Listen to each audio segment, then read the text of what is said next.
Nova Arianto secara terbuka mengakui bahwa ada pemain titipan di timnas Indonesia U17 yang dilatihnya.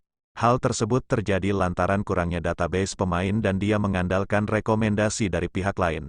Nova Arianto mendapat kepercayaan dari PSSI untuk menjadi pelatih timnas Indonesia U17. Memulai tugas barunya, Nova telah menggelar 3 gelombang seleksi pemain untuk mendapatkan yang terbaik. Nova menyebut upaya mencari pemain untuk timnas U17 tidak mudah. Dia hanya bisa mencari pemain dari Elite Pro Academy, EPA, dan Piala Suratin. Nah, pemain itu didapat dari rekomendasi para pelatih klub-klub yang bertanding. Mau enggak mau kita saat ini harus menerima rekomendasi dari pelatih. Rekomendasi dari pelatih-pelatih akademi, pelatih-pelatih SSB, ataupun pelatih-pelatih dari tim EPA, ucap Nova Arianto. Pemain titipan di timnas Indonesia U17. Nah, adanya rekomendasi itu membuat muncul istilah pemain titipan di timnas Indonesia. Nova Arianto tidak tutup mata dengan situasi. Namun, dia juga bakal melakukan seleksi secara ketat untuk pemain rekomendasi itu. Memang situasinya akan menjadi seperti akan banyak pemain titipan nih, kata Nova Arianto. Itu pasti terjadi karena situasinya kita tidak melihat langsung kualitas si pemain, kita hanya dapat rekomendasi dari pelatih, tapi memang akhirnya kan terakhir kita akan lihat semuanya. Terakhir itu baru kita putuskan siapa yang bisa layak untuk tampil di tim nasional.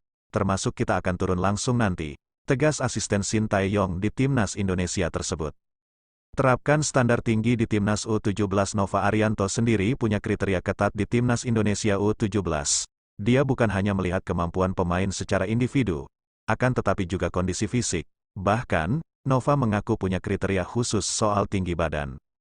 Nah, hal tersebut bakal membuat Nova Arianto berharap klub-klub atau Asprof memberikan rekomendasi pemain yang terbaik dan bukan asal-asalan. Pemain rekomendasi itu adalah terkadang yang dekat sama pelatihnya, terkadang yang dekat sama owner klubnya.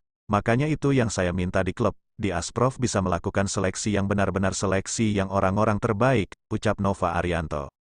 Presiden FIFA Gianni Infantino diminta percepat perpindahan Federasi Tom Haye, Maarten Paes dan Ragnar Oratmangun. Gianni Infantino diminta mempercepat proses perpindahan Federasi Tom Haye, Maarten Paes dan Ragnar Oratmangun. Harapan itu dilontarkan netizen di media sosial yang sangat berharap Tom Haye, Maarten Paes dan Ragnar Oratmangun dapat turun di laga Timnas Indonesia Timnas Vietnam pada 21 dan tanggal 26 Maret tahun 2024. Sekadar diketahui, berkas naturalisasi Tom Haye, Maarten Paes dan Ragnar Oratmangun sudah diterima DPR dan diumumkan dalam rapat paripurna hari ini, Selasa, tanggal 5 Maret tahun 2024.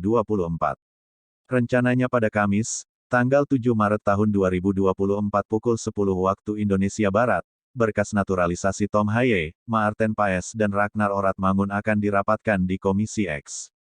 Setelah itu, harapannya pada Jumat tanggal 8 Maret tahun 2024, berkas naturalisasi 3 nama di atas langsung dirapatkan Komisi 3. Setelah urusan dengan DPR kelar, tinggal menunggu keputusan Presiden, Kepres.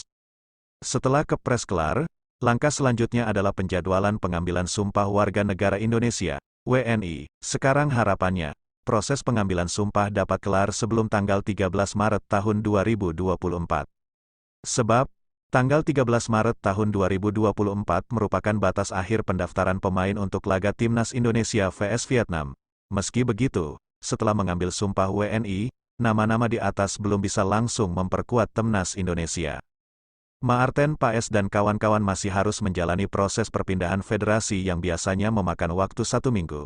Namun, netizen berharap berkat adanya kantor FIFA di Jakarta dan kedekatan Ketua Umum PSSI Erick Thohir dengan Presiden FIFA Gianni Infantino, perpindahan federasi bisa dikebut dalam hitungan jam.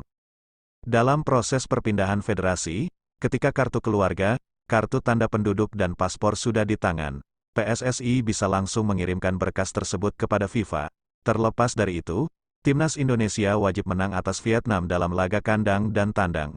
Jika menang kandang dan tandang atas Vietnam, Timnas Indonesia hampir pasti lolos ke babak ketiga kualifikasi Piala Dunia 2026 zona Asia, sekaligus mengunci tempat di putaran final Piala Asia 2027.